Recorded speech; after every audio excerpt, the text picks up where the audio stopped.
ఈరోజు చేపల ఫ్రై చేసుకుందామండి. దాని గురించి అని మసాలాలు తీసుకున్నాను. 2 స్పూన్లు కారం తీసుకున్నానండి, కొంచెం ధనియాల పొడి తీసుకున్నాను, 1 స్పూన్ అల్లం పేస్ట్ తీసుకున్నాను, 1 స్పూన్ గరం మసాలా తీసుకున్నాను, రుచికి సరిపడిన సాల్ట్, 1 నిమ్మకాయ చెక్క తీసుకున్నాను. చేపలు ఇగోండి 4 చేపలు. ఇప్పుడు ఈ మసాలా మొత్తం మనం కలిపేసుకుందామండి. ఇందులోనే నిమ్మకాయ చెక్క కూడా పిండేసుకుందాం.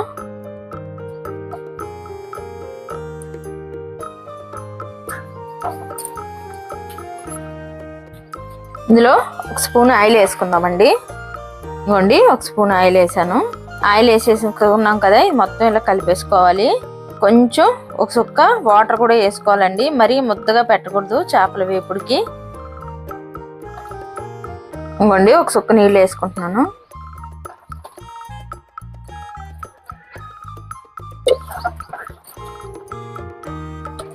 ఇవ్వండి మొత్తం కలిపేసుకున్నాం కదా మసాలా మొత్తం. ఇప్పుడు మనం చేప ముక్కలు పట్టించేసుకుందామండి. ఈ చేపలు ముక్కలు చూడండి ఘాట్లు ఘాట్లు పెట్టించుకున్నాం. ఇలాగైతే మాత్రం చాలా బాగుంటుంది. చేపలకు కారం మసాలా అంతా దూరుతుంది, టేస్ట్ మాత్రం చాలా బాగుంటుందండి. ఇలాగా మనం చేపలకు పట్టించేసుకోవాలి. ఇంకోండి మొత్తం ఈ ఘాట్లలో పట్టిలాగా పట్టించేసుకోవాలి. అలాగే మధ్యలో గ్యాప్ ఉంటుందండి, ఈ గ్యాప్ లో కూడా మనం అదే ఈ గరం మసాలా మొత్తం ఇలా పట్టించేసుకోవాలి గ్యాప్ లో కూడా. ఇంకోండి మొత్తం చూడండి ఎలా పట్టించేసామో. మొత్తం మనం చేపలన్నీ కూడా ఇలాగే పట్టించేసుకోవాలి. మసాలా మొత్తము పట్టించేసుకొని 1 అరగంట ఫ్రిడ్జ్ లో పెట్టేసుకోవాలండి. అలాగైతే చాలా బాగుంటుంది. ముక్క కూడా సాఫ్ట్ గా ఉంటది, ఏగడం కూడా బాగా ఏగుతుంది. ఇంకోండి చూడండి మొత్తం లోపలికి కూడా మసాలా ఇలా పట్టించేసుకోవాలి. ఇంకోండి ఇంకో చూడండి పట్టేసేసాం కదా. ఉన్న చేప కూడా పెట్టేసుకుందాం. ఇంకోండి మొత్తం చేపలు పట్టించేసుకున్నాం కదా, నేను బాక్స్ లో పెట్టేస్తున్నానండి. బాక్స్ లో పెట్టి 1 అరగంట సేపు ఫ్రిడ్జ్ లో పెట్టుకుందాం.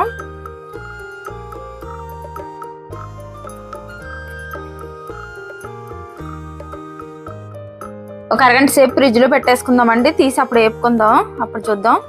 ఇంకోండి కళాయి పొయ్యి మీద పెట్టాను, నూనె పోసి పెట్టాను. 4 స్పూన్లు నూనె వేసాను. అరగంట నానాలు అన్నాను కదా, ఇంకోండి అరగంట అయింది కదా. ఇప్పుడు మనము కళాయి పెట్టాం కదా, వేసుకుందాం.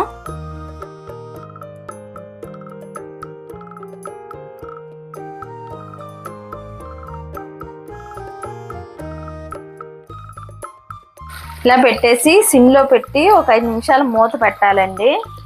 ఇంకోండి మూత పెడుతున్నాను.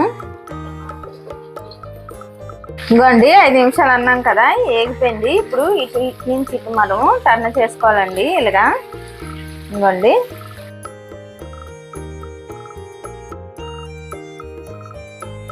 మొత్తం అన్ని చేపలు మనం అలాగే టర్న్ చేసుకోవాలి.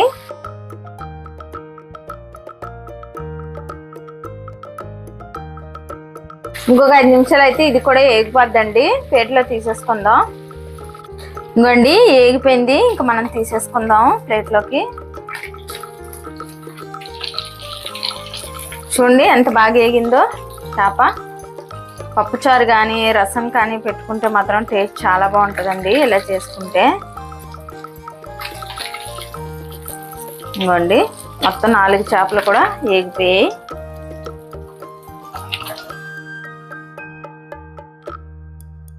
ఇంకోండి ఇలా చేసుకుంటే మాత్రం చాలా బాగుంటుంది టేస్ట్. రసం కానీ పప్పుచారు కానీ పెట్టుకుంటే మాత్రం సూపర్గా ఉంటుందండి. చూడండి ఎక్కడ కూడా ఎడలేదు చేప. నచ్చితే లైక్ చేయండి, షేర్ చేయండి, కామెంట్ చేయండి, సబ్స్క్రైబ్ చేయండి. కాకపోతే ఒకసారి ట్రై చేయండి ఎలా ఉంటుంది అన్నది. ఇలా చేసుకొని రసం కానీ పప్పుచారు పెట్టుకుంటే మాత్రం టేస్ట్ అదిరిపోద్ది.